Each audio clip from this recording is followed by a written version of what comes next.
नवीन योजना आहे. दादांनी सांगितलं आपण या योजनेमध्ये सगळ्या अटी शर्ती काढून टाकल्या आहेत. काही काळजी करायचं कारण नाही.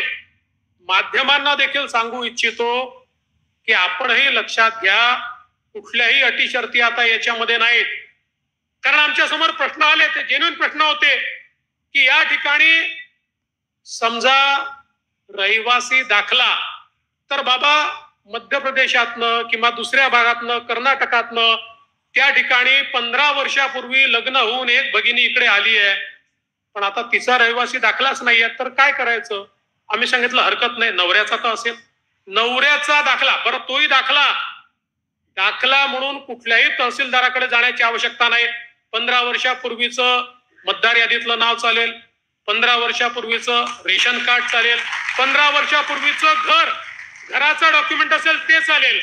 कुठलंही 15 वर्षापूर्वीचं डॉक्युमेंट असेल तर ते डॉक्युमेंट त्या ठिकाणी नवऱ्याच्या डॉक्युमेंटवर, पत्नीला किंवा वडिलांच्या डॉक्युमेंटवर मुलीला त्या ठिकाणी योजना मिळणार आहे. त्यानंतर उत्पन्नाच्या दाखल्याकरता कोणालाही रांग लावायची आवश्यकता नाही. कारण ज्यांच्याकडे पिवळे आणि केशरी रेशन कार्ड आहे अशा सगळ्यांना त्या ठिकाणी ही योजना लागू करण्यात आलेली आहे. त्यामुळे ते कार्डच त्यांचा उत्पन्नाचा दाखला समजला जाईल. मग कोणीतरी सांगितलं कुटुंबाची व्याख्या काय? रेशन कार्ड ही कुटुंबाची व्याख्या आहे. त्यामुळे नव्याने आता हे कुटुंब काय आहे त्याचा दाखला घ्यायचा आहे का? असा कुठलाही दाखला घेण्याची आवश्यकता नाही आहे. आणि याच्या व्यतिरिक्त ज्यांच्याकडे रेशन कार्डही नाही आहे त्यांनी सेल्फ सर्टिफिकेशन करायचं आहे. स्वतः केवळ सेल्फ सर्टिफिकेशन केलं तरी देखील त्यांना ही योजना मिळणार आहे. ही योजना आमच्या बहिणींना बाहेर ठेवण्याकरता नाही आहे, ही आमच्या बहिणींना आत घेण्याकरता योजना तयार करण्यात आलेली आहे.